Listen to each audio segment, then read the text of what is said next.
Vamos fazer uma oração para iniciar a nossa aula. Senhor, obrigado, Pai, te agradecemos por estarmos aqui mais uma vez, essa última aula deste livro, Pai. Que o Senhor nos abençoe, nos guie, nos oriente, que o teu Santo Espírito possa falar ao nosso coração a partir de tudo aquilo que nós já vimos e aquilo que nós veremos na aula de hoje.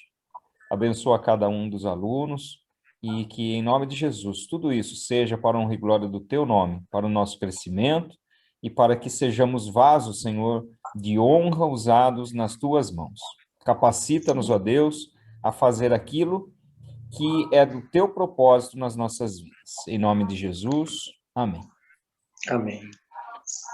Muito bem. Pessoal, olha só, última aula hoje desse livro, né? Eu não sei se vocês já estão sabendo ou não, mas na aula que vem, o livro já chegou, né? O próximo livro já chegou, e nós vamos falar sobre hermenêutica bíblica, né? Compreendendo a Bíblia, a arte de interpretação do texto bíblico. É isso que nós vamos ver no próximo livro. E antes de entrar propriamente na lição de hoje, eu queria deixar aberto aí para vocês se tem alguma questão, alguma dúvida das aulas anteriores que vocês gostariam de colocar aqui, daquilo que nós falamos, né, sobre a natureza de Cristo. Esse tema, Cristologia, é um tema bastante amplo, na verdade, tá? Nós temos aqui 5 aulas para falar e a gente fala um pouquinho a respeito disso, mas para quem quer se aprofundar aí na questão da cristologia, em todos os aspectos, né, da cristologia, tem muito material, principalmente quando você vai para aquelas divergências doutrinárias, né, em relação à natureza de Cristo. Mas eu queria saber se vocês gostariam de fazer alguma colocação sobre os assuntos que a gente tratou. Divindade de Cristo, humanidade de Cristo, atributos divinos e atributos humanos de Cristo.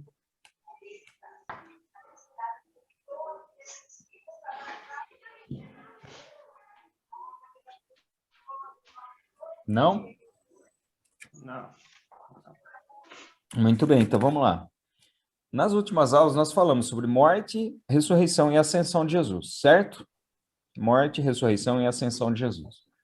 E nós vimos que tudo isso foi necessário para que Jesus assumisse características relacionadas com o plano de redenção, o plano de salvação. A morte, ali, como sendo o pagamento pela dívida do pecado, então ele se torna salvador realmente na sua morte, ele se torna o Filho de Deus e nos torna cordeiros dele na sua ressurreição, e ele se torna nosso sumo sacerdote na sua ascensão, quando ele adentra aos céus. E é esse aspecto que nós vamos ver hoje, na primeira parte da aula, né? Que é o sumo sacerdócio de Cristo.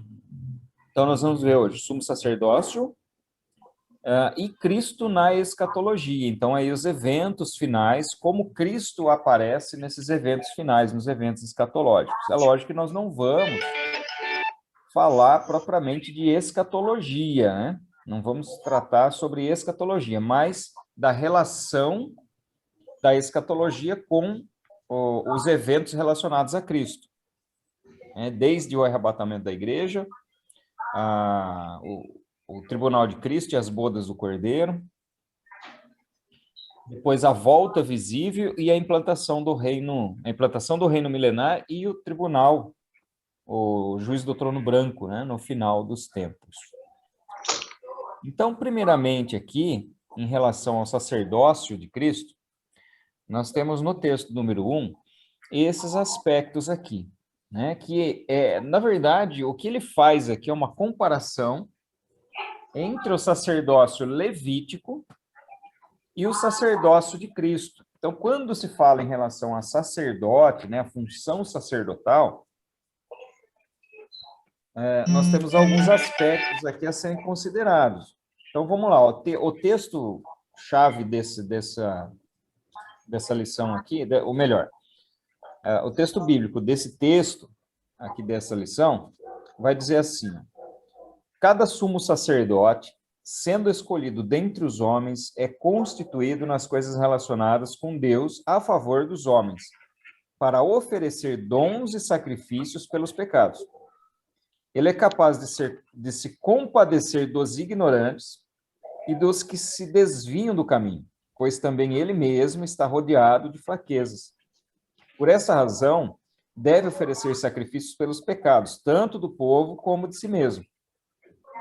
E ninguém toma esta honra para si mesmo, a não ser quando chamado por Deus, como aconteceu com Arão. Até aí, né? Até esse texto aí. Então, o escritor aos Hebreus, quando ele começa a falar aqui no capítulo número 5, esses primeiros 4 versículos aqui, ele está dando características não de Jesus, não de Cristo. Ele está dando características do sumo sacerdote no ofício levítico, no ofício dos levitas. Então, ele vai mostrar quem era o sumo sacerdote. E aí faz a ponte, a ligação, a comparação com aquilo que foi Cristo. Então, nós vemos que o sumo sacerdote, no ofício levítico, ele tinha que ser tomado entre os homens, tinha que oferecer sacrifício pelos nossos pecados. Então, aqui é interessante porque ele oferece não só sacrifícios pelos nossos pecados, mas pelos nossos pecados, assim, pelo pecado do povo, né? Mas pelos seus próprios pecados. Ele deveria ser chamado por Deus, ou seja, não é alguém falar, eu quero fazer, quero ser. Não. Deus é quem separava, Deus é quem escolhia. E ele dá o exemplo, né? Exemplo do próprio Arão, que foi Deus que separa. E ser um homem compassivo. O que significa a palavra compassivo?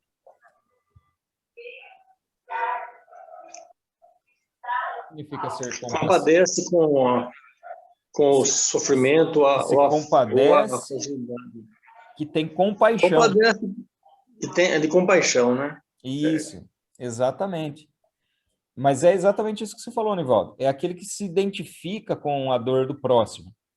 Ele sente compaixão, né? O que é a compaixão? É você... É interessante porque a palavra paixão, na verdade, a sua origem é de sofrimento, né? Não tem nada a ver com amor. Quando você pega a paixão, a etimologia da palavra paixão, ela está relacionada com dor, com sofrimento. Tanto por isso que é chamada a paixão de Cristo, quando fala a respeito do seu sofrimento, da sua morte, né? Da sua crucificação. Então, ser compassivo ou ter compaixão é você conseguir se colocar na condição do outro e sentir a dor do outro, se compadecer pelo sofrimento do outro, pelas mazelas do outro, se entristecer tanto quanto aquela pessoa que está naquela condição miserável. Então, o sumo sacerdote, ele deveria agir exatamente dessa forma. E quando nós trazemos, então, essas características para Cristo, nós vamos ver que, mais uma vez, a encarnação é necessária para que ele fosse tomado ali entre os homens, que ele oferecesse sacrifício, e ali a diferença que nós vemos aqui nesse ministério sacerdotal de Cristo é que ele não oferece sacrifício por si mesmo, porque ele próprio, além de ser o sacerdote, além de ser aquele que oferece o sacrifício, é aquele que é o próprio sacrifício. Então, na pessoa de Jesus se confunde tanto o sacrifício quanto aquele que sacrifica. Então, Jesus se entrega sendo o Cordeiro perfeito. Ele não oferece, então, o sacrifício por si mesmo, mas oferece sacrifício por toda a humanidade, assim como o sumo sacerdote fazia em relação ao povo. Quando ele oferecia esse sacrifício, ele oferecia em favor da comunidade ali de Israel.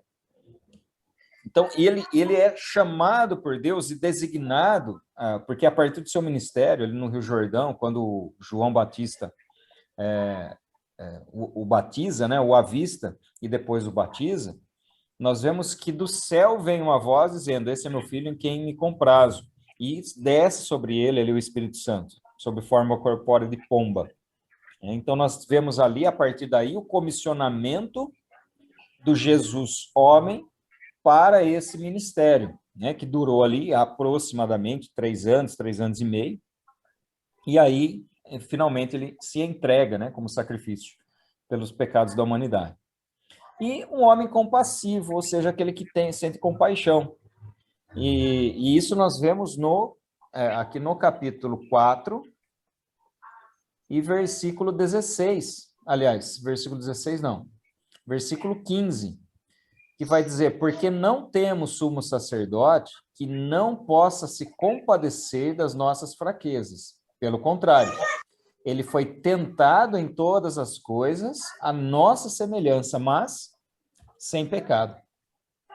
Então, veja que Jesus, na sua carne, sofreu tudo aquilo que nós, qualquer ser humano, sofreria, foi tentado da mesma forma, mas a diferença aqui foi sem pecado. Então, o texto 1, ele vai falar a respeito das qualificações e mostrar que Jesus cumpre todas essas qualificações para ser o sumo sacerdote, para estar nessa posição de sumo sacerdote diante de Deus, ou mediador entre Deus e os homens, né? Tomado entre os homens, oferecendo a si mesmo como sacrifício pelos pecados, tendo sido chamado por Deus e se compadecendo das fraquezas e das necessidades humanas, a partir do momento em que ele se identifica com a própria humanidade através da sua encarnação. Na sequência, o texto do número 2 vai falar a respeito do sacrifício em si, que é o chamado dia da expiação, né? Lá em Levítico, no capítulo 16, é onde nós vemos a instituição do dia da expiação. Tá? Então, aqui, de uma forma bem resumida, na verdade, o texto aqui do livro de vocês também ele vai trazer de uma forma bastante resumida. Funcionava da seguinte forma: o sumo sacerdote, naquele dia da expiação, era um dia especial, uma vez por ano, se fazia esse ritual, que é chamado de Yom Kippur, né? Que literalmente em hebraico Yom Kippur significa exatamente o dia da expiação, ou o dia do perdão, na verdade, né? Que é o chamado Yom Kippur, que os judeus comemoram até hoje. Então, eles comemoram esse dia no 10º dia do calendário civil, que começa no nosso calendário mais ou menos ali em setembro, normalmente em setembro. Então, é o 10º dia do 7º mês do calendário judaico, que é o início do ano civil, né? Então, nesse 10º dia, ali durante 10 dias, tem um ano novo, né? O Rosh Hashanah, e durante 10 dias eles iam se colocando numa posição diante de Deus de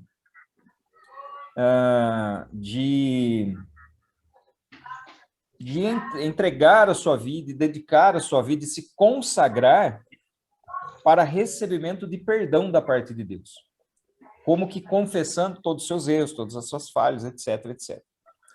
Então, o sistema sacrificial do judaísmo, ele exigia, assim que alguém pecasse, cometesse algum erro, ele já oferecesse sacrifício por esse pecado. Então, era o chamado sacrifício pelos pecados, colocando aqui no plural, pelos pecados individuais.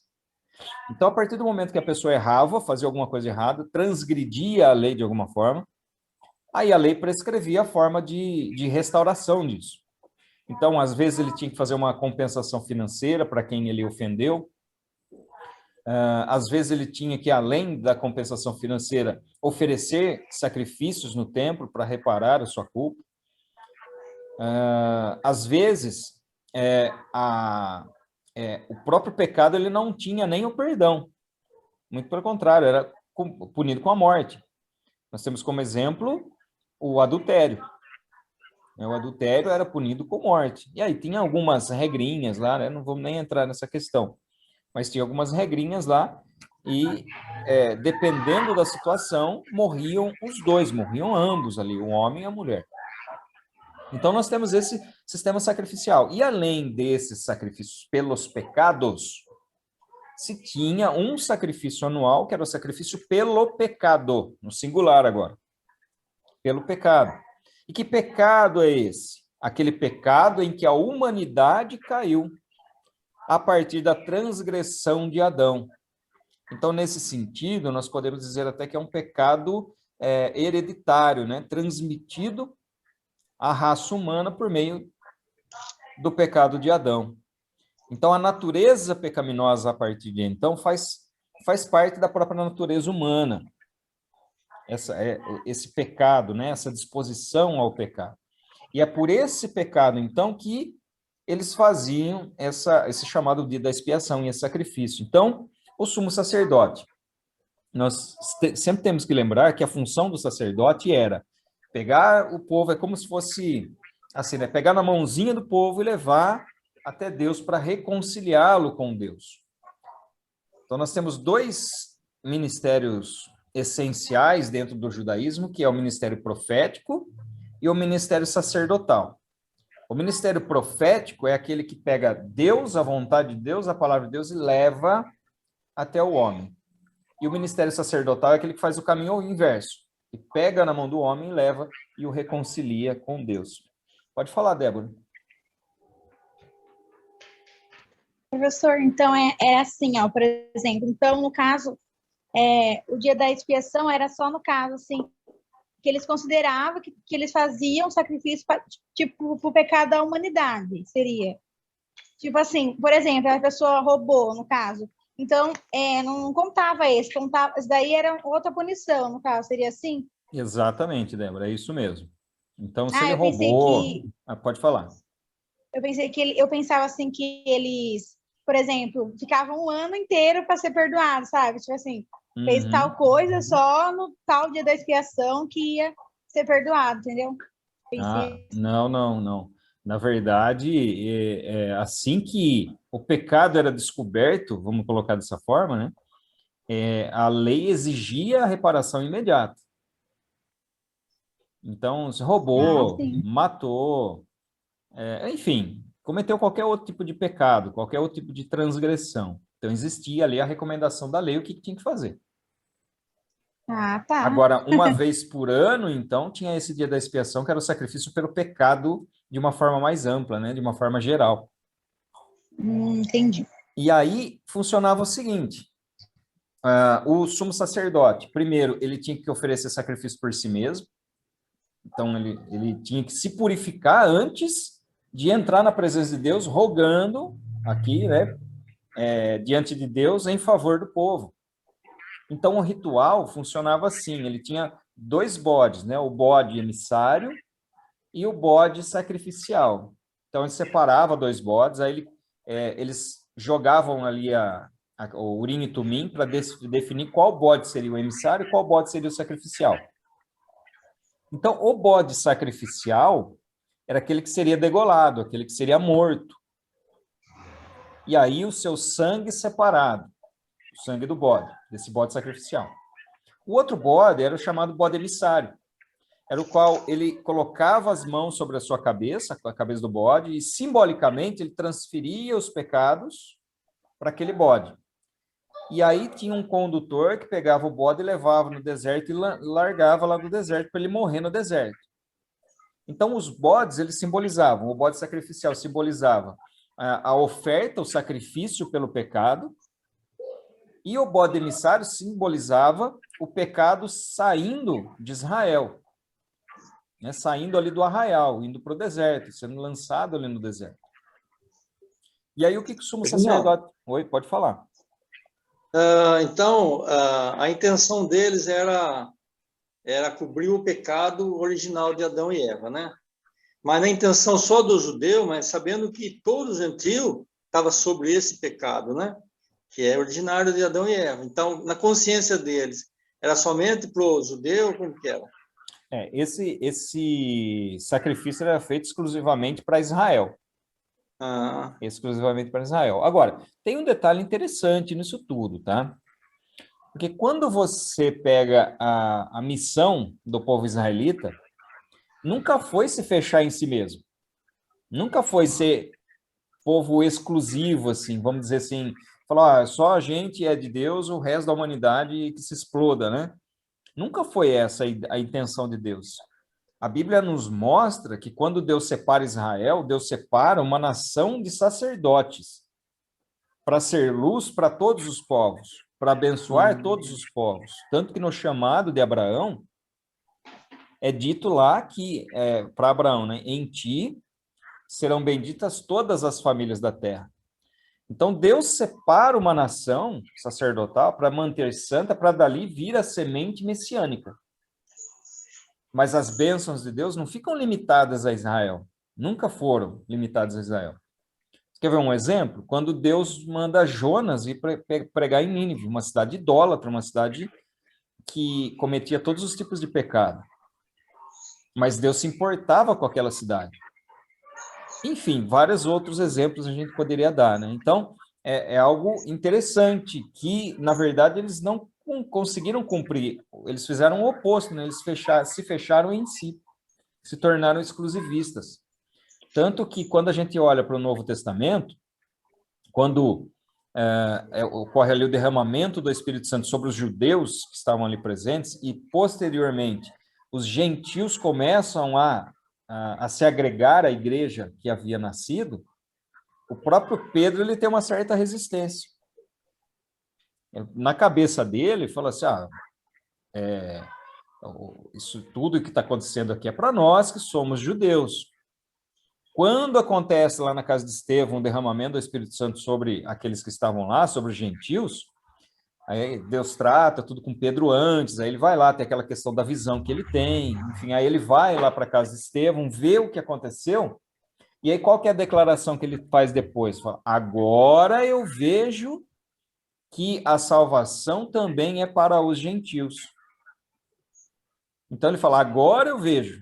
Quer dizer, tempos depois, ali Deus precisou tratar com Pedro. E tanto é assim que o próprio Paulo teve um atrito com ele exatamente por essa questão. Por ele se tornar hipócrita diante dos gentios. Então, o próprio Pedro, transformado, depois de ter recebido o Espírito Santo, ainda assim, ele tinha uma certa pontinha ali de exclusivismo, que Deus precisou tratar com ele. Então, aqui, o povo, nesse caso, lógico, eles ofereciam sacrifícios ali para a nação, para o povo de Israel, mas simbolicamente, ali alcançando toda a humanidade. É lógico que não alcançava toda a humanidade no sentido, até porque os outros povos muitos deles nem conheciam essa necessidade de redenção, eles criam em outros deuses que não tinham nenhuma relação com aquilo que Israel foi chamado, em relação ao chamado de Israel, para aquilo que Israel foi colocado para ser realmente uma nação sacerdotal, e que eles não cumpriram esse chamado.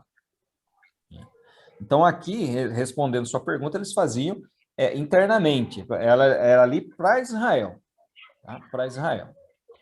Então, esse sumo sacerdote, ele fazia isso, aí pegava aquele sangue separado do bode sacrificial e entrava, então, no Santíssimo, né, lá no lugar onde estava a Arca da Aliança.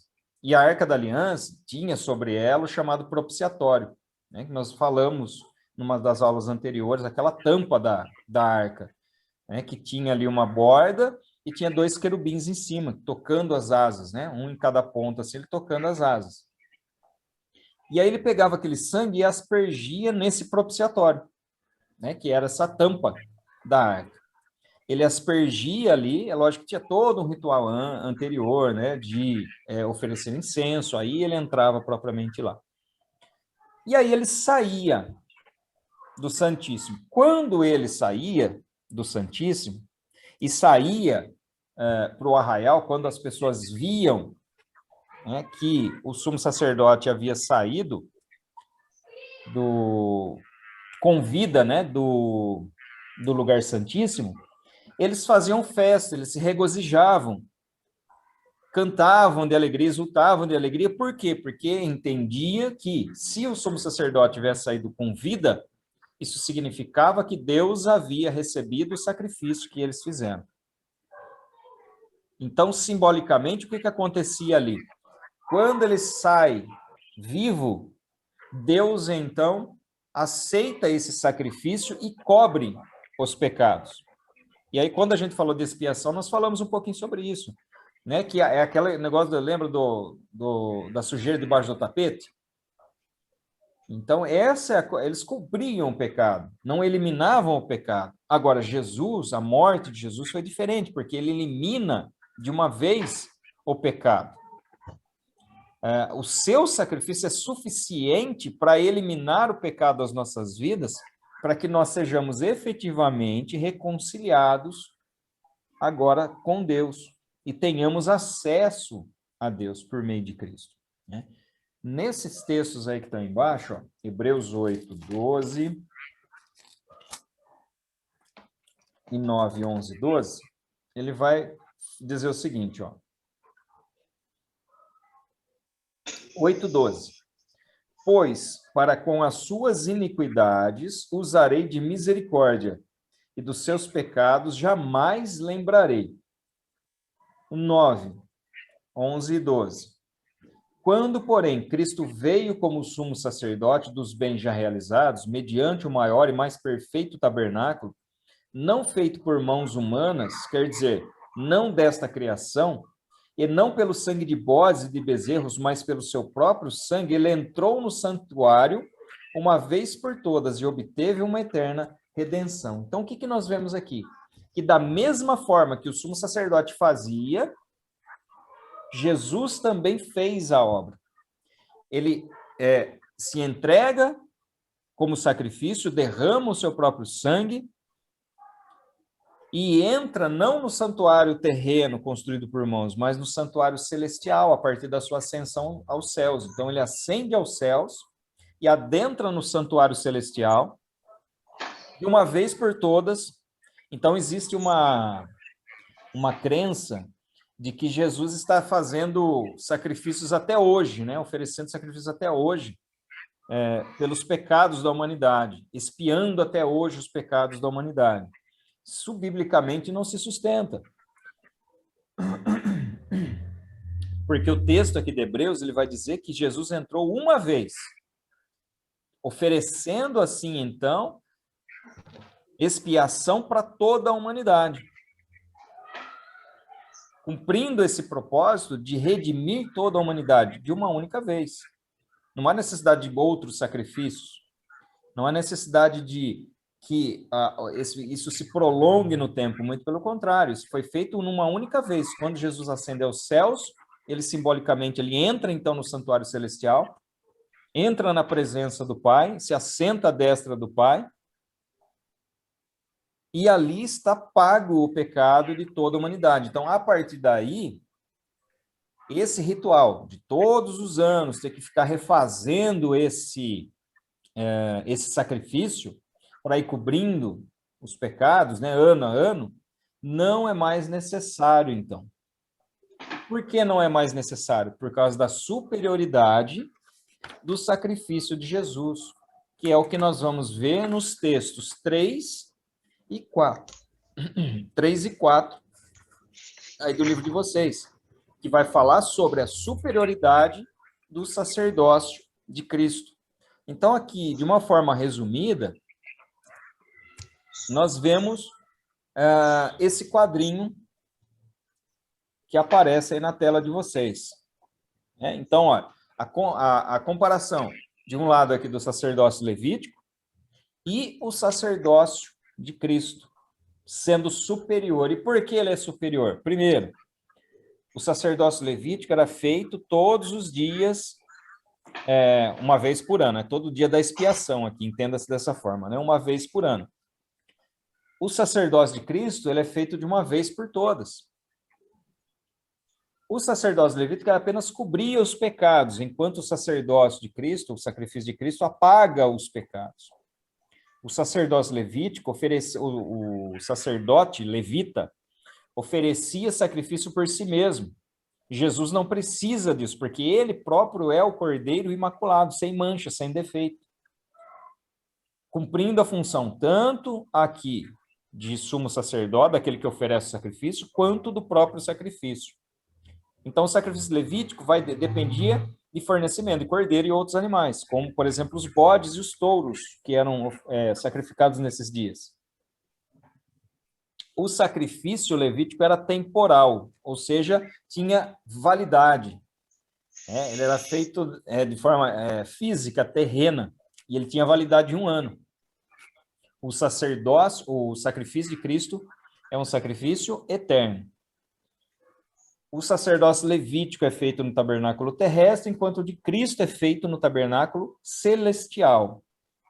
O sacerdócio levítico era eficiente, né? Aqui é uma diferenciação entre eficiência e eficácia, né? Eficiência, porque ele cobria os pecados, a função era cobrir o pecado, cobria. Só que a eficácia dele era limitada, não tinha eficácia plena. Ao contrário do sacerdócio de Cristo, né, que é tanto eficiente quanto eficaz. O sacerdote levítico, claro, ele morria. Por que ele morria? Porque era um ser humano, como qualquer outro. E aí ele era sucedido, né, tempos depois. O Cristo não, Cristo é um sacerdote ressurreto, aquele que vive para sempre, né? E aí a última diferenciação é que o sacerdote do tempo da lei era um sacerdote segundo a ordem levítica, enquanto que Cristo era um sacerdote segundo a ordem de Melquisedeque, que o próprio texto bíblico lá em Hebreus vai mostrar que é um sacerdócio superior, sacerdócio perfeito, um sacerdócio superior. Então, aqui já está quase dando o nosso tempo, mas antes de fechar essa parte aqui, eu queria ler esse texto aqui com vocês. Hebreus 9, 13 a 15 e o 24. Ele vai dizer assim: portanto, se o sangue de bodes e de touros e a cinza de uma novilha, aspergidos sobre os contaminados, os santificam quanto à purificação da carne, muito mais o sangue de Cristo, que pelo Espírito Eterno a si mesmo ofereceu sem mácula a Deus, purificará nossa consciência de obras mortas para servirmos ao Deus vivo. Por isso mesmo ele é mediador da nova aliança, a fim de que os que foram chamados recebam a promessa da herança eterna, visto que houve uma morte para a remissão das transgressões que foram cometidas sob a primeira aliança. E aí lá no 24, ele vai dizer: porque Cristo não entrou em santuário feito por mãos humanas, figura do verdadeiro santuário, porém no próprio céu, para comparecer agora por nós diante de Deus. E quando você volta um pouquinho lá no capítulo 8, e no versículo 6, o que vai estar dizendo? Mas agora, Jesus, então, obteve um ministério tanto mais excelente, quanto é também mediador de uma superior aliança, instituída com base em superiores promessas. Então, nós vemos aqui um sacerdócio superior, firmado a partir de uma aliança superior, e essa aliança firmada também em melhores promessas, em promessas superiores em relação àquilo que era feito na vigência da lei. Então, antes de continuar, aqui eu vou fechar essa sala, e aí vocês clicam lá no mesmo link para a gente abrir uma nova, tá bom?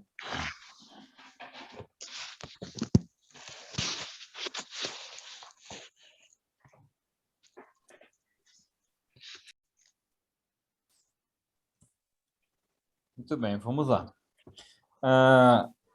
Então, pessoal, sobre essa primeira parte, né, da superioridade de Cristo, do sumo sacerdócio, dessas características, o sacrifício, o alcance do sacrifício de Cristo, né, sobre ali o dia da expiação e a superioridade desse sumo sacerdócio.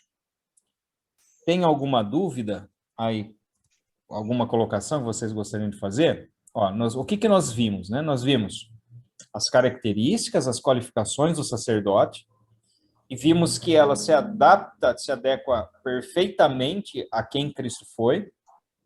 Nós falamos sobre o dia da expiação, e o simbolismo, né, que a tipologia que nos remete ao próprio sacrifício de Cristo, então o dia da expiação representando ali o sacrifício perfeito de Cristo. E nós vimos através desse quadro, de uma forma resumida, a comparação entre o sacerdócio levítico e o sacerdócio de Cristo, né, mostrando que o sacerdócio de Cristo é superior. E aí nós vamos ver aqui no texto, né, no texto do número 3, que o caráter de Cristo é superior ao caráter do sacerdote levítico. O sacrifício que Cristo oferece é superior, porque ele oferece a si próprio. A aliança que é firmada a partir do seu sangue é uma aliança superior à aliança firmada na lei, através do sacrifício de animais. O santuário que Cristo entra é superior ao santuário que o sumo sacerdote entrava, né? E o ministério de intercessão também é superior, porque o sumo sacerdote entrava temeroso pela sua vida, mas Cristo entra com confiança no santuário celestial, na presença do Pai, se assenta ao lado do Pai, servindo ali de mediador entre ele e os homens, né? Entre ele e a humanidade. Então, por todas essas razões, é que nós vemos o sumo sacerdócio de Cristo sendo infinitamente superior ao sacerdócio levítico. Alguém gostaria de comentar alguma coisa? Fazer alguma pergunta?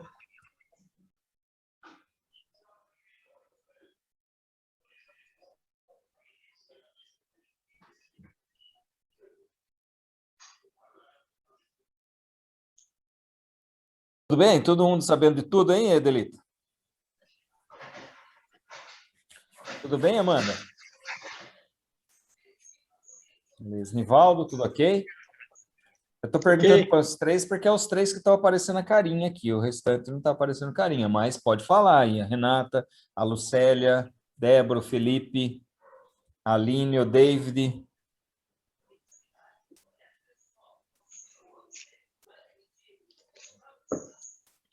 Tudo bem? Então vamos lá, vamos seguir. Cristo na escatologia. Qual aqui, essa ilustração que vocês estão vendo aí é uma pintura feita sobre os cavaleiros do Apocalipse, né? Lógico que esse aí que está aparecendo no cavalo branco não é Cristo, não, tá? Esse aí é o anticristo. E aí nós vemos a batalha, né? O início desse período da tribulação, quando os cavaleiros ali, chamados cavaleiros do Apocalipse, né? O branco, o vermelho, o preto e o amarelo. Ali está um amarelo meio desbotado, mas é amarelo. Eles iniciam ali, então, esse período da tribulação, mas percebam que lá no alto, né? Aqui, ó, não sei se dá para ver aí, não sei se está grande, está pequenininho, aqui em cima tem um outro cavalo lá, né?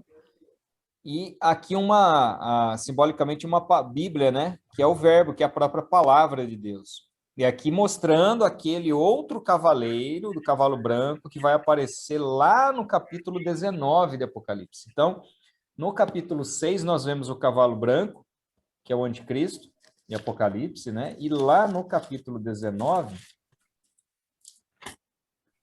a partir do verso 11, vai falar a respeito do outro cavaleiro do cavalo branco, que é esse, sim, é Cristo, né? Que vem ao final do período da tribulação. Mas, enfim, né? Aqui só para explicar essa ilustração que é feita aí.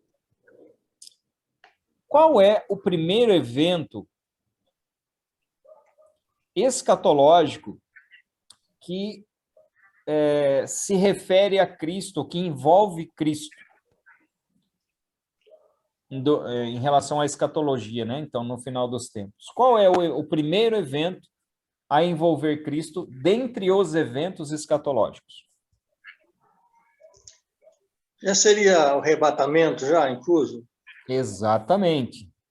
Exatamente. O primeiro evento escatológico em que Cristo está envolvido é exatamente o arrebatamento da igreja, né? Que alguns vão dizer que, na verdade, não, Jesus não vai voltar antes da tribulação, né? Nós não vamos entrar propriamente nessa questão de pré-tribulacionismo, pós-tribulacionismo, nada disso. Isso é estudado em escatologia. Nós só vamos mostrar a visão aqui a partir do ponto de vista pré-tribulacionista. Então, só para resumir o ponto de vista pré-tribulacionista. Jesus volta aqui para buscar a sua igreja, que é o momento do arrebatamento, dá-se início o período tribulacional aqui na Terra, e nesse mesmo período ocorre nos céus o tribunal de Cristo e as bodas do Cordeiro.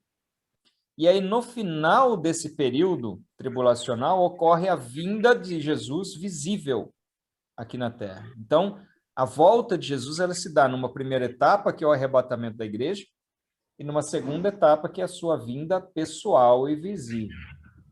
Então, o primeiro evento escatológico em que Jesus aparece é exatamente o arrebatamento da igreja. Então, o que é o arrebatamento da igreja? É o evento que inaugura o período apocalíptico do ministério de Cristo. Então, o ministério de Cristo, veja que ele está relacionado, tem um ministério terreno, tem um ministério intercessório e tem um ministério escatológico, ou também chamado de ministério apocalíptico. Tudo isso faz parte, em contexto geral, do ministério de Cristo. Então, tudo isso compõe o ministério de Cristo, até o milênio, inclusive. Faz parte do ministério do Messias, o ministério do Cristo. Então, esse período apocalíptico, ele está relacionado com o primeiro sinal, o primeiro evento apocalíptico em diante, ou seja, do final dos tempos, né? O evento escatológico, o período escatológico do ministério de Cristo, que se inicia exatamente com o arrebatamento da igreja. E é que nós vemos na Bíblia que ele próprio prometeu, né, que ele voltaria.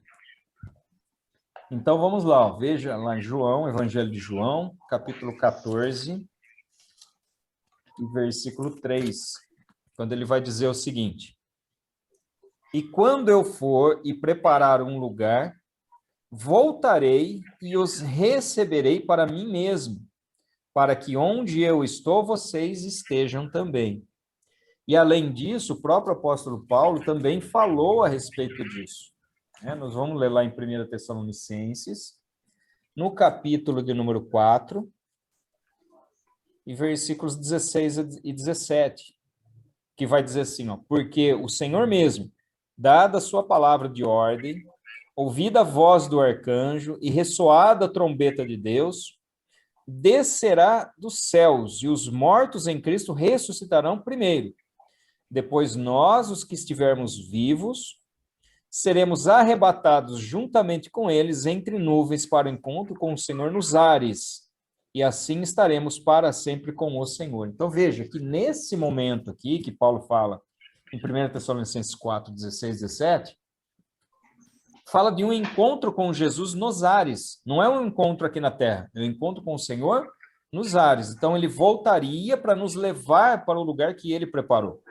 E de que forma isso acontecerá nesse momento do arrebatamento, onde, soada essa última trombeta, os mortos ouvirão e ressuscitarão, e aqueles que estiverem vivos serão transformados e levados ao encontro do Senhor nos ares, e assim ele nos levará para si mesmo, né, para o lugar que ele preparou para nós.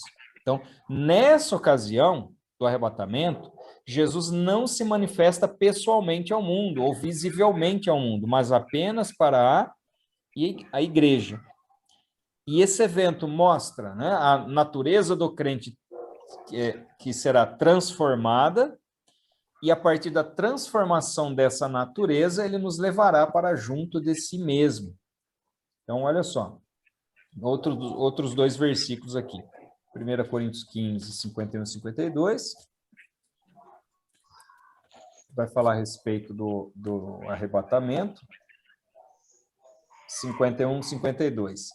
Eis que vou lhes revelar o mistério. Nem todos dormiremos, mas todos seremos transformados. Num momento, num abrir e fechar de olhos, ao ressoar da última trombeta. A trombeta soará, os mortos ressuscitarão incorruptíveis e nós seremos transformados. Porque é necessário que esse corpo corruptível se revista da incorruptibilidade e que o corpo mortal se revista da imortalidade. E aí o Evangelho de João,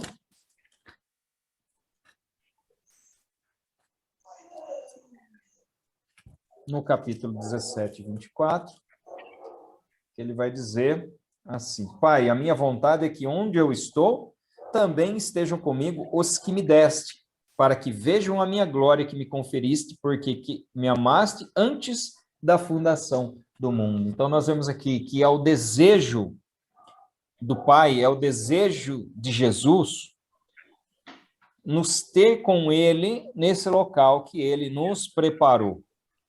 Então, para que nós possamos estar com Ele nesse local que Ele nos preparou, nós precisamos ter a nossa natureza transformada.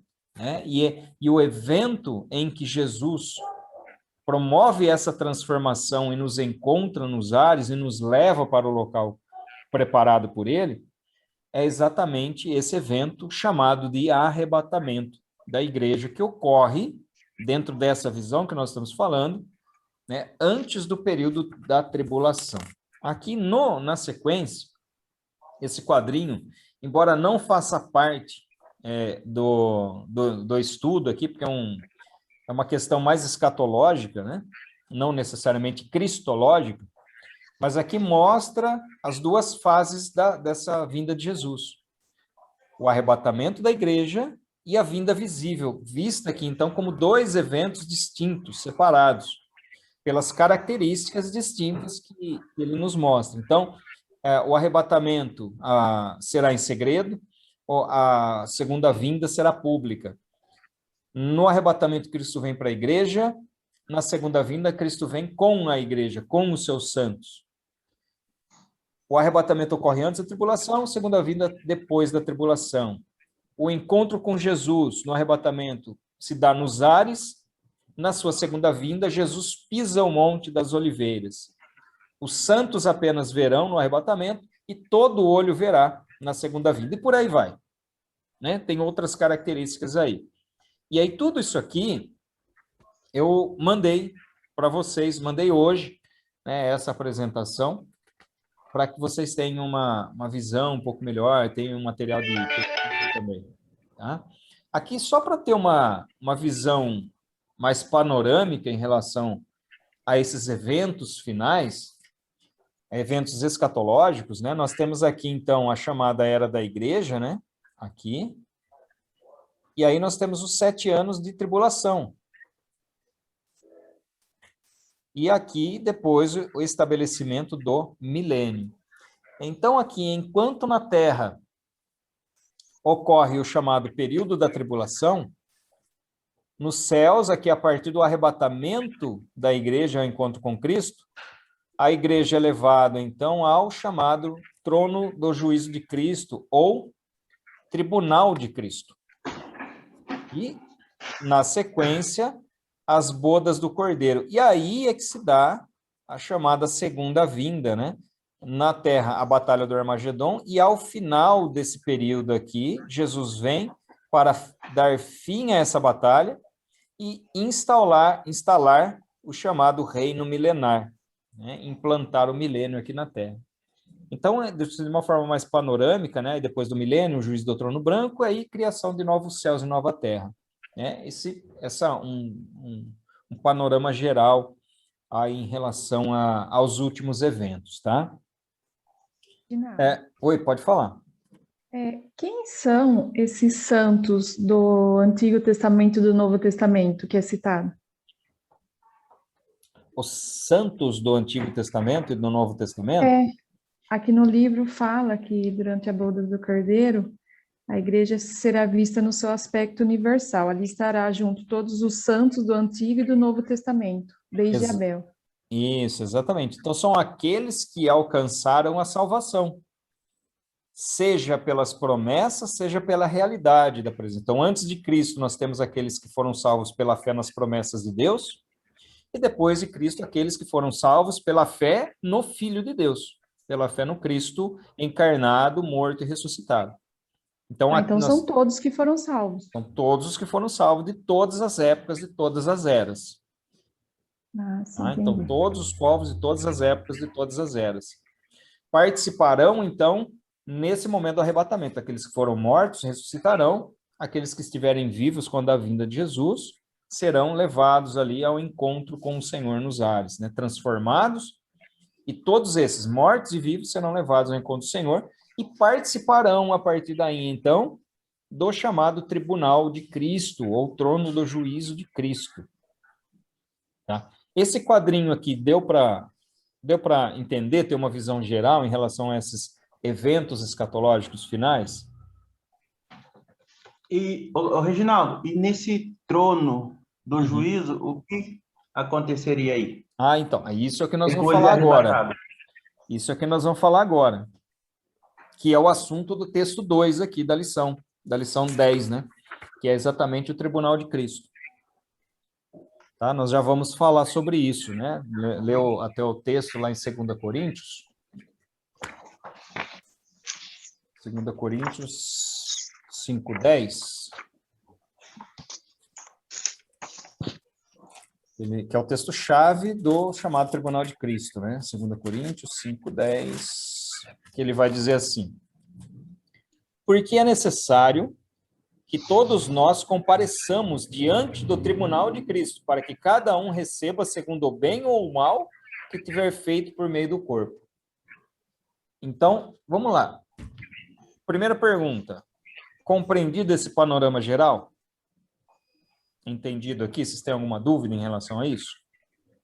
Então, veja, nós temos aqui a época da igreja, aí nós temos ali uma divisão, né? Que é o momento do arrebatamento.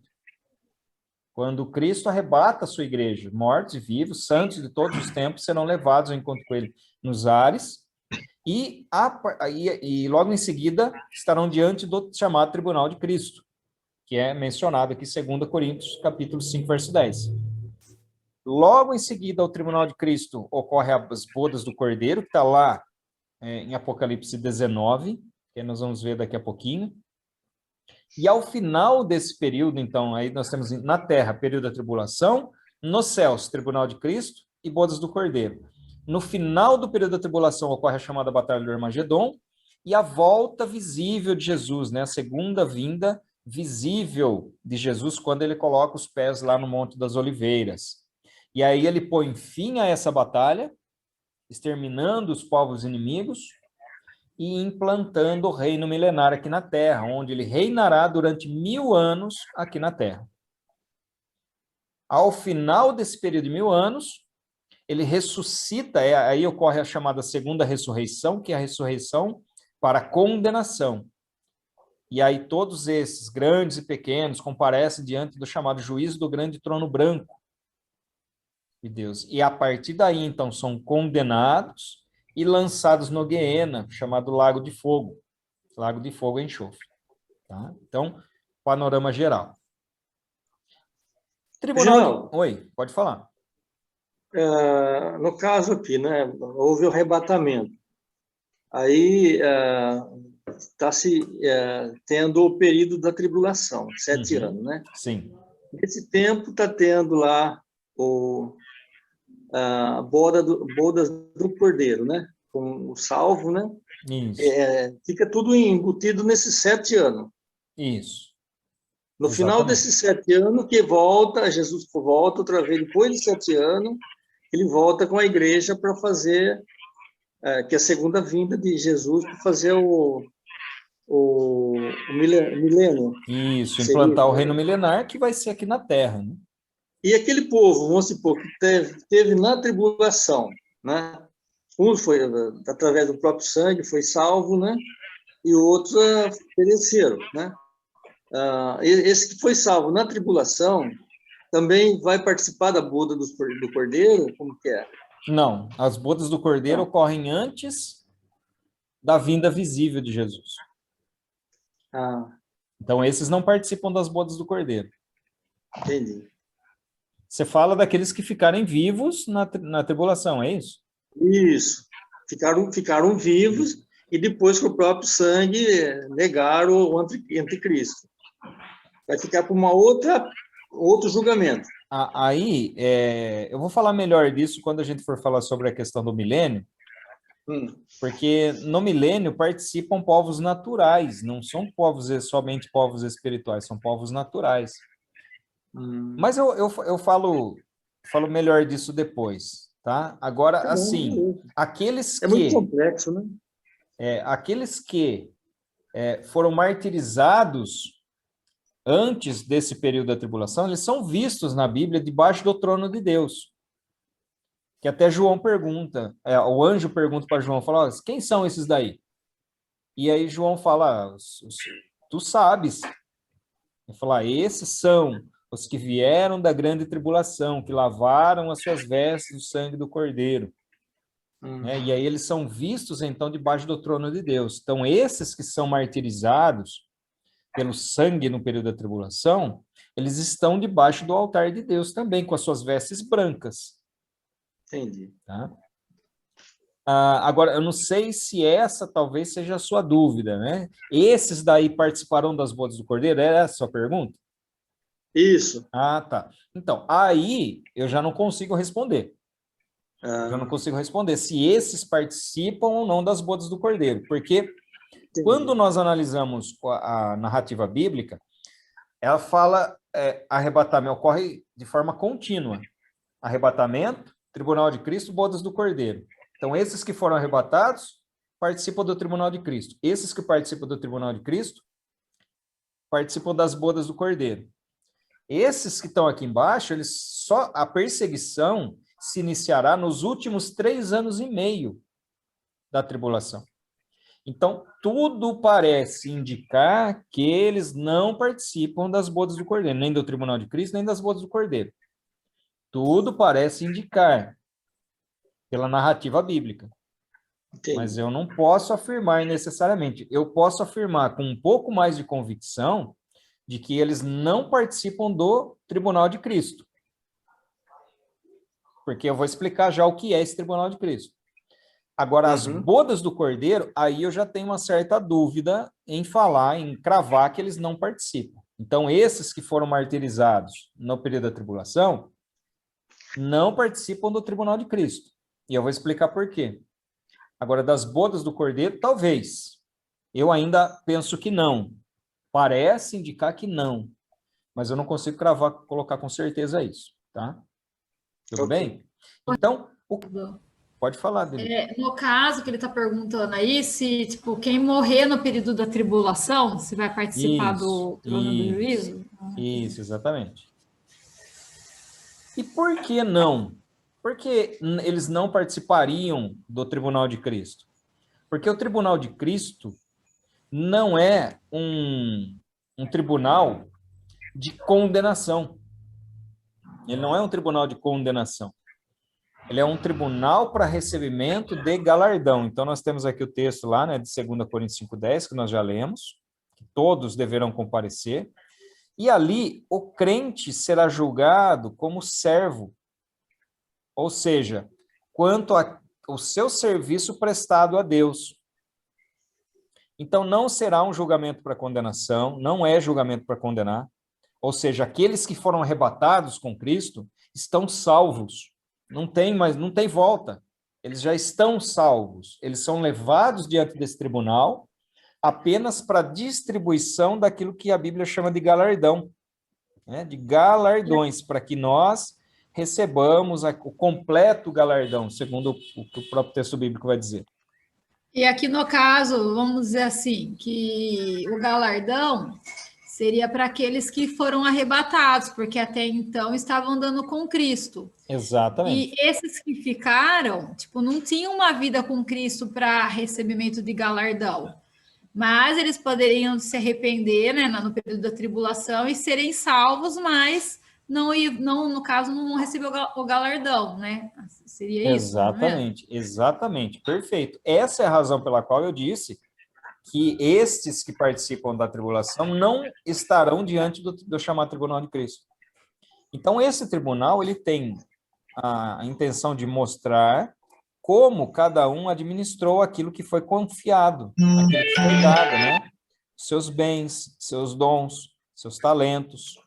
Então, não somente, aqui é interessante, porque não somente aquilo que ele fez, não somente aquilo que ele fez, mas a intenção com a qual ele fez. Então, tudo isso será julgado diante do tribunal de Cristo. E aí o texto bíblico, ele vai dizer... Aqui, deixa eu ver se eu acho agora, que eu não anotei, mas acho que assim, deixa eu... Ô, Reginaldo, Pode falar. só que aí no caso, tipo, igual você está falando aqui, serão julgadas nossas condutas e intenção. Uhum. Mas independente de qualquer coisa, se ela foi arrebatada, ela está salva, né? Sim, exatamente.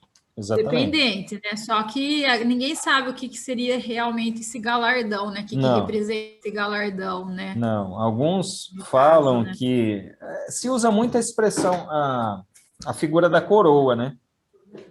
Se usa muito a figura da coroa.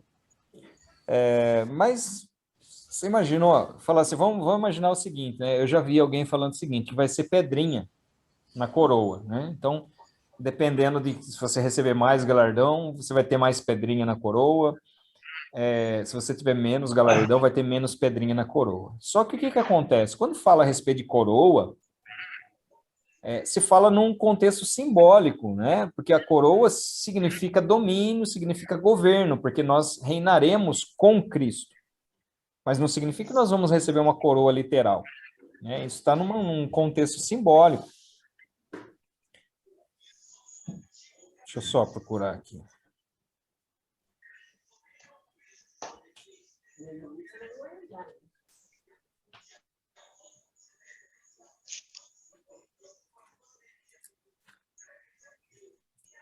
Ó, 1 Coríntios, capítulo 3. Eu vou ler a partir do 12, tá? Para dar o contexto aqui. 1 Coríntios, capítulo 3, a partir do 12. Ele vai dizer assim, ó. E se o que alguém edifica sobre o fundamento é ouro, prata, pedras preciosas, madeira, feno ou palha, a obra de cada um se tornará manifesta, pois o dia a demonstrará, porque será revelada pelo fogo, e o fogo provará qual é a sua obra, qual é a obra de cada um. Então, essa prova aqui da obra de cada um, tudo aquilo que, a comparação, a analogia aqui é a seguinte, tudo aquilo que nós fazemos através dos dons, dos talentos que Deus nos dá, é como se nós mandássemos materiais para o céu. É simbólico isso, tá, gente? Não estamos mandando material fisicamente, né? Ó, manda entregar lá no céu. Nós enviamos esse material, e esses materiais podem ser madeira, palha e feno, ou prata, ouro e pedras preciosas. Então, existem duas categorias de materiais aqui. E essas obras, elas serão reveladas pelo fogo. O que isso significa? O que acontece quando você lança madeira, palha ou feno no fogo? Queima na hora. Vai queimar, vai consumir, não vai sobrar nada. Agora, quando você passa o ouro, a prata e pedras preciosas, aqui no caso, passa pelo fogo, ele não se consome, muito pelo contrário, eles é até purificado, né? O fogo purifica a prata, o fogo purifica o ouro. Então, a obra permanece. Por isso que ele vai falar no 14 assim, se aquilo que alguém edificou sobre o fundamento permanecer, esse receberá recompensa. Se a obra de alguém se queimar, esse sofrerá dano, porém ele mesmo será salvo, mas como que através do fogo. Então veja, que não existe condenação para esses. O salvo aqui pelo fogo, né? Aliás, esse versículo que eu acabei de ler aqui, ele é um versículo utilizado pela Igreja Católica Romana para sustentar a teoria do purgatório, que é aquele, então, que morre, que não é ruim o suficiente para merecer o inferno, mas não é bom o suficiente para merecer o céu. Então, ele vai para o purgatório. E ali, pelo fogo, ele é purificado para que ele possa ir para o céu. né? Então, o purgatório ele tem essa função dentro da teologia católica. Só que não é isso que o texto está dizendo, né? O texto está falando a respeito de recompensa. O texto não está falando sobre salvação, ele está falando sobre recompensa, sobre galardão. Então, aqui, diante do tribunal de Cristo, serão julgadas não somente aquilo que nós fazemos, mas a intenção com que nós fazemos. Por exemplo, uma pessoa que viveu a vida inteira pregando o evangelho, mas com a única intenção no seu coração de se enriquecer às custas do evangelho. Isso será julgado, será colocado à prova. Que tipo de material é esse? Esse é o tipo de material, que é madeira, palha ou feno. Quando é colocado no fogo, ele é consumido e não sobra nada. Não há recompensa, não há galardão por esse tipo de obra, cuja intenção não foi justa diante de Deus. Aqui nós não estamos falando de salvação, salvo ou não salvo. Nós estamos falando sobre recompensa por aquilo que o homem fez através do seu corpo como servo de Deus. Aquilo que ele fez, dos seus bens, dos seus dons, dos seus talentos, a serviço de Deus, né? No seu serviço prestado a Deus. Tudo bem?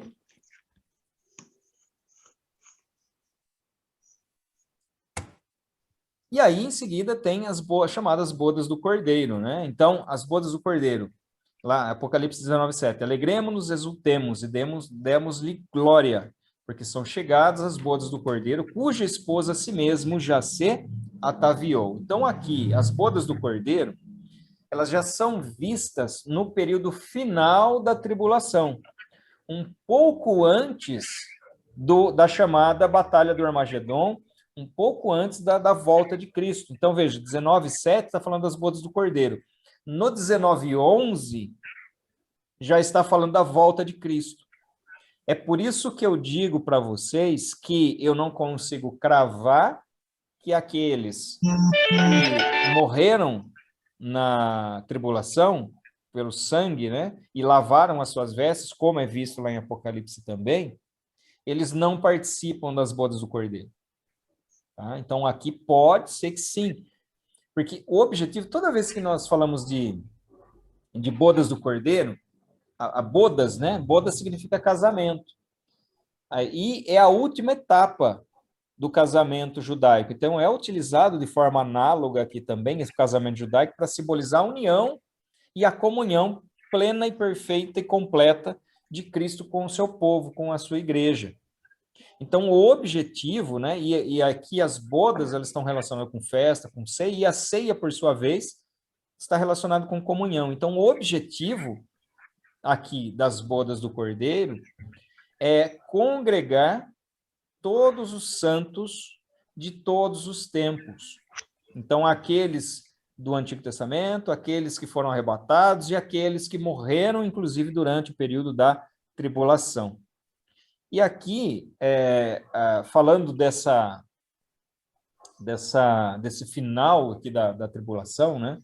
Desse período final, que ocorre a chamada segunda vinda de Cristo e o final da Batalha do Armagedon e a preparação para o início do período milenar, tem muitas pessoas que às vezes têm uma ideia de que tudo isso acontece em nível mundial. Né? Eu falo em nível mundial, o que eu falo é a preparação para o período tribulacional e as batalhas firmadas dentro do período tribulacional. Não a segunda vinda. Segunda vinda, sim, acontece em nível mundial. Mas quando a gente fala em escatologia, desse período final, dessa batalha final, antes da implantação do reino milenar, nós estamos falando de uma congregação de nações que fará um acordo com a nação de Israel, só que no meio dessa semana, né, ou no meio dos 7 anos, romperá esse acordo com Israel. E aí que começará a perseguição e as piores pragas derramadas, os piores juízos derramados sobre a terra. Então, é a partir desse momento. E aí, algumas nações estarão do lado daqueles que atacam Israel. Outros estarão a favor de Israel durante esse período. Então, quando termina essa batalha do Armagedon, ocorre aquilo que na Bíblia é chamado de separação dos povos bodes e dos povos ovelhas, né? Separação dos bodes e das ovelhas. Então, os bodes são lançados no lago de fogo. Mas as ovelhas são separadas para a entrada no aprisco, que aqui no caso é chamado reino milenar. Então, na segunda vinda, tem a primeira fase, que é o arrebatamento, a segunda fase, manifestação física e pessoal. Nessa manifestação física e pessoal, nós vemos que os eventos abrangem a igreja, que já está no céu, com Cristo, Israel, que está na terra, que é o povo escolhido, e as demais nações, algumas a favor de Israel, outras contra Israel. Vamos ler alguns textos aqui para entender melhor esse período. Então, vamos lá. Atos, capítulo 1 e versículo 11.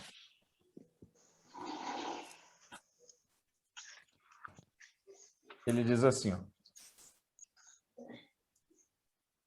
Eles disseram, homens da Galileia, por que vocês estão olhando para as alturas? Esse Jesus que foi levado do meio de vocês para o céu, virá do modo como vocês ouviram subir, ou seja, de forma gloriosa, de forma visível e de forma pessoal. Aí vamos voltar lá para Zacarias agora, né? Zacarias 12, penúltimo livro do Antigo Testamento. Zacarias, antes de Malaquias, capítulo 12 e versículo 10.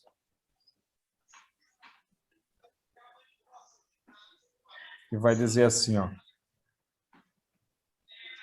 E sobre a casa de Davi e sobre os moradores de Jerusalém, derramarei o espírito da graça e de súplicas. Olharão para aquele a quem traspassaram, prantearão por ele, como quem pranteia por um filho único, e chorarão por ele, como se chora amargamente pelo primogênito. Então, do que está falando aqui? Está falando exatamente da volta de Jesus e do momento em que Israel, como nação, reconhece o Messias, quando o Messias vem para lutar a favor de Israel, e eles olham para o Messias e veem aqueles que eles traspassaram. É um momento de choro, de pranto, por quê? Porque eles verão aqueles a quem eles traspassaram. E aí sim, Israel, como nação, de forma nacional, reconhecerá Cristo como o seu Messias, como o seu Salvador. E Apocalipse, capítulo 19, 21, que diz assim, né? E os outros, ou seja, aqueles que tinham em si a marca da besta, né? Foram mortos com a espada que saía da boca daquele que estava montado no cavalo. Vamos lá, vou fazer a leitura de novo aqui. Apocalipse 19, 21, não vi exatamente que momento que cortou. Ele vai dizer assim, os outros foram mortos com a espada que saía da boca daquele que estava montado no cavalo, e todas as aves se fartaram das suas carnes. Então, aqui, nós vemos que essa separação dos bodes e das ovelhas, ou seja, aqueles que estão do lado de Deus e aqueles que que estavam contra Deus, que haviam recebido o chamado sinal da besta. Então, dentre aqueles que não receberam a marca da besta, estarão aqueles que foram martirizados e outros que estarão vivos ao final do período da tribulação.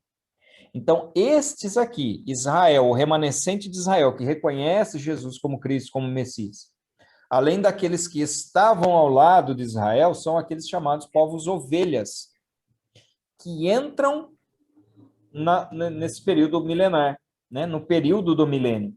Então, participarão do milênio povos naturais, ou seja, aquelas pessoas que estarão vivas no final do período da tribulação, povos naturais, e os chamados povos espirituais são aqueles que voltam de forma visível com o Senhor, né? São os santos que voltam de forma visível com o Senhor no final do período da tribulação. Vou até voltar aqui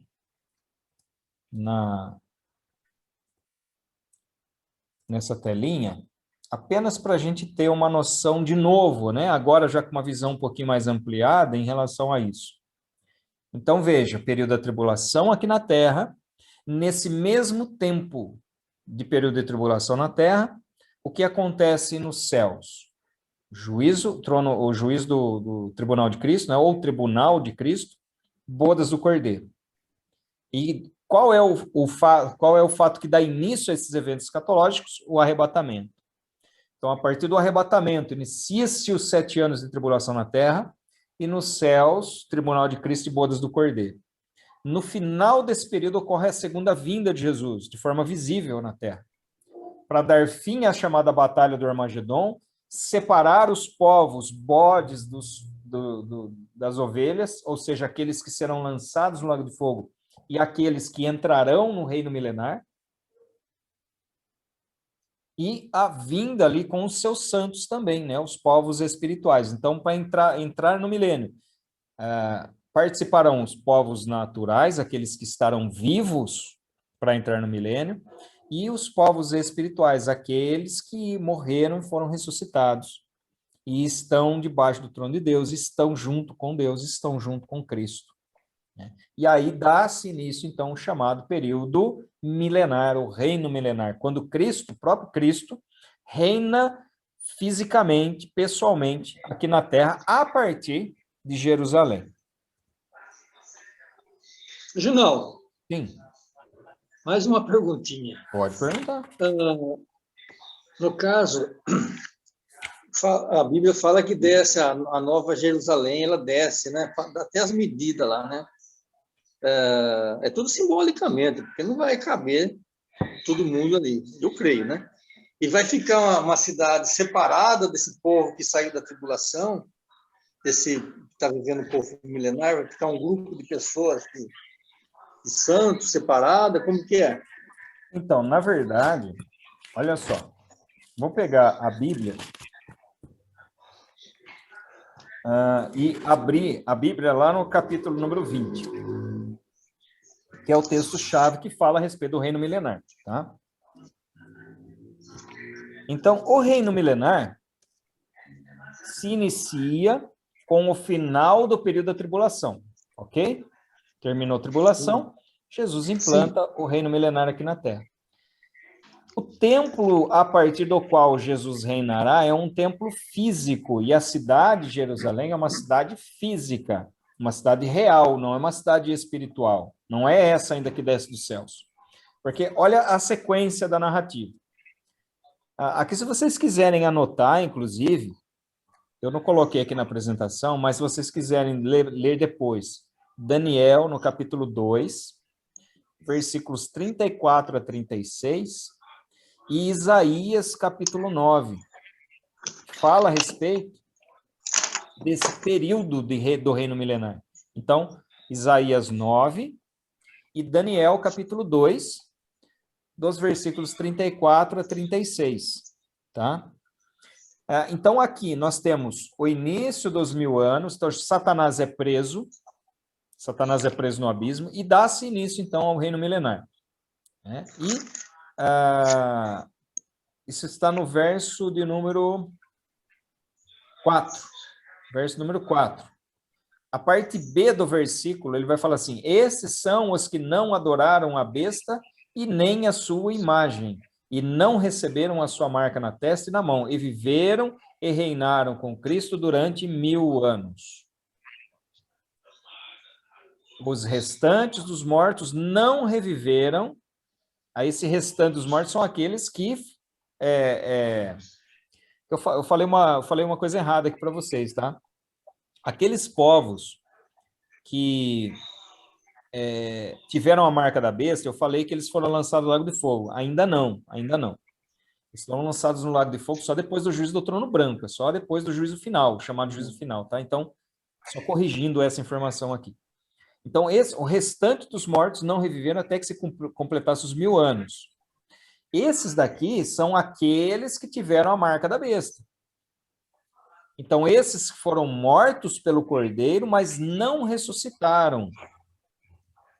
Eles só vão ressuscitar após o final do milênio. Tudo bem? Então, aqui nós temos esse evento do milênio. No final do milênio, a partir do verso 7, o que a gente vê? Satanás é solto.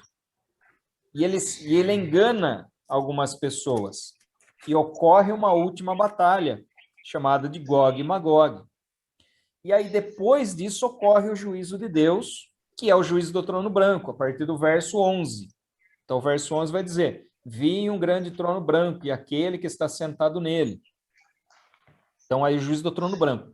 Nesse momento é que são ressuscitados os mortos, que morreram sem Cristo, que morreram na perdição. Eles são ressuscitados, levados diante do trono branco para serem julgados e lançados no lago de fogo. Aí ocorre a criação de novos céus e nova terra. Então, nesse momento, todos aqueles que estiverem vivos no final do período milenar também serão transformados e revestidos de incorruptibilidade, para que eles adentrem no chamado perfeito e eterno estado, onde Deus recria céus, recria a terra. E nesse momento é que aparece a Nova Jerusalém. Então, a Nova Jerusalém que aparece aqui, que dá as dimensões e tudo mais, é nesse momento aqui que aparece. Somente depois da recriação dos céus e da recriação da terra. Tá? Entendi. Então, só para entender esse aspecto e essa sequência aí, tá? Muito bem. Então, aí nós temos, então, aspectos relacionados ao milênio. Acontecerá na terra a partir de Jerusalém. Então, Jesus governará os povos da terra. Jesus reinará sobre todas as nações da terra. Será uma teocracia. O que é isso? É um governo de Deus, governo diretamente de Deus. Jesus regerá com vara de ferro, o texto bíblico vai dizer. E a chamada última dispensação concernente à humanidade, né? Ou plenitude dos tempos, que é a dispensação milenar. Com exceção de Israel, não haverá predominância de nações. Então, Israel será o centro desse reino milenar. E durante esse reino milenar se cumprirá de forma plena todas as promessas feitas por Deus a Israel como nação. Em relação à ocupação de território, em relação à fartura, em relação à prosperidade, em relação à paz que reinará em Israel. Porque nunca na história, desde as promessas, desde o chamado de Israel, são promessas que nunca se cumpriram na história de Israel. E somente se cumprirão, então, no final dos tempos, nesse chamado reino milenar de Cristo aqui na Terra. Então, não faz parte do estudo propriamente, mas nesse tempo, vai morrer gente durante o período milenar? Vai. Como é que eu sei? Porque o texto bíblico diz que aquele que morrer com 100 anos vai morrer novo. Então, isso significa que vai morrer. Mas a vida será prolongada. Vai nascer gente, vai morrer gente também, né, durante esse período milenar.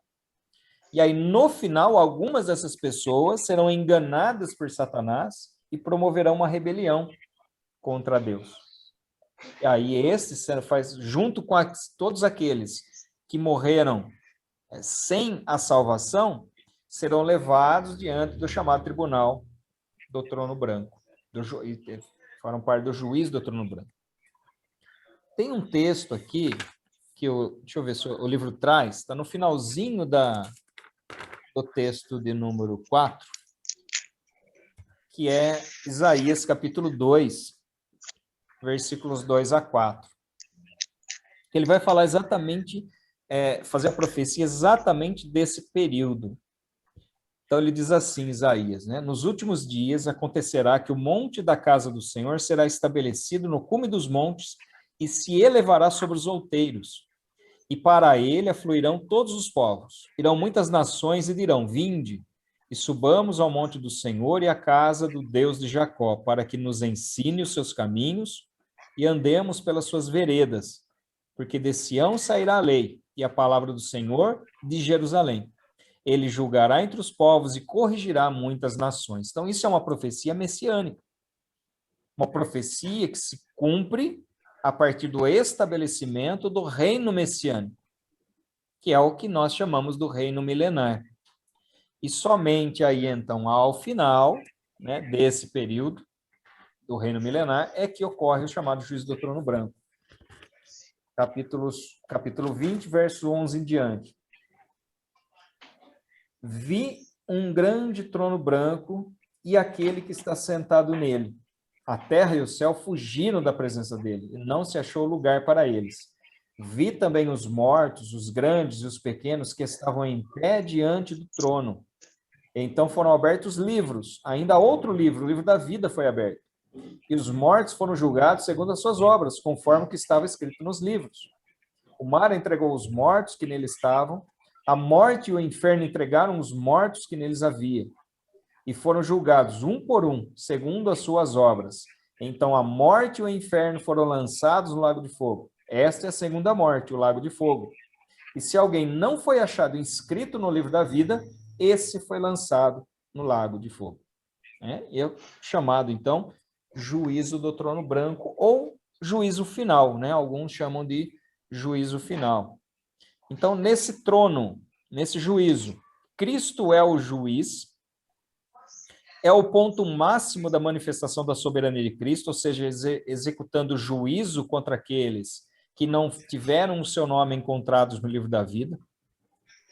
E além de executar juízo contra os perdidos, Jesus também conduz os salvos ao chamado perfeito e eterno estado, né, que é o texto final ali do livro do Apocalipse. Então, em resumo, né, nós vemos a participação de Cristo nos eventos escatológicos, no arrebatamento, no chamado tribunal de Cristo. Aliás, até esqueci de comentar, né, quando a gente fala de tribunal de Cristo, a palavrinha aqui no grego que é utilizada é essa daqui, ó. Nossa, difícil escrever aqui, hein? Bema. Parece criancinha de parque, né? Mas deu para ler, não deu? Bema. O que é bema? Bema é uma palavra no grego que era utilizada para se referir a uma tribuna onde os atletas olímpicos iam para receber a recompensa pela vitória nos jogos. Então, ele ia para esse tribunal, né, para essa tribuna, que é o bema, para receber aquela coroinha de louro, sabe? Eles recebiam os vitoriosos. Então, o próprio termo no grego utilizado aqui, que é bema, indica que não há condenação, muito pelo contrário, é para recebimento da recompensa, né? Então, nós vemos, vou repetir, né? Arrebatamento, tribunal de Cristo, bodas do Cordeiro, segunda vinda, estabelecimento do reino milenar, juízo do trono branco e condução dos salvos ao eterno e perfeito estado. Então, todos esses 7 pontos estão relacionados com a obra de Cristo, com o ministério de Cristo, dentro do contexto escatológico, dentro do contexto apocalíptico, que é o que nós vimos aqui, então, na aula de hoje, na última das lições aqui. Tudo bem? Mais alguma coisa, pessoal? Vocês gostariam de perguntar mais alguma coisa? Tem alguém que está terminando o curso aqui nesse livro ou não? Beleza, gente. Então, ninguém quer falar mais nada? Então, tá bom. Vamos fazer uma oração para encerrar nossa aula. Você ia falar alguma coisa, Nivaldo? Fez as 5 dedos? Ou... Não. Não? Beleza. Tá bom. Vamos fazer uma oração, então, para encerrar a nossa aula de hoje. Mesmo assim, se de repente surgir alguma questão, alguma dúvida, né? Eu fico à disposição. Nós vamos orar. Senhor, obrigado por esta aula. Obrigado, Senhor, por todos os assuntos que nós tratamos aqui. Paizinho, eu peço ao Senhor que cuide de cada um dos alunos, ó Deus, das suas respectivas famílias também, guarda de todos os males, de toda doença, de toda enfermidade, que essa situação, ó Deus, que acabe o mais rápido possível, para que estejamos juntos presencialmente, para estudar a Tua palavra, falar a respeito da Tua santa palavra. Senhor, abençoa cada um, dá uma semana abençoada, que estejamos sempre na Tua presença, debaixo da Tua bênção, debaixo da Tua graça. Paizinho, em nome de Jesus, eu peço a meu favor e a favor de cada um dos alunos aqui. Em nome de Jesus, que tudo seja para a honra e glória do Teu nome, hoje e para sempre. Amém. Amém. Gente, Deus abençoe, fiquem na paz e qualquer coisa, estou à disposição, tá bom? Amém. Abraço. Ok, paz, boa noite. Boa semana. Boa noite, paz. Boa noite.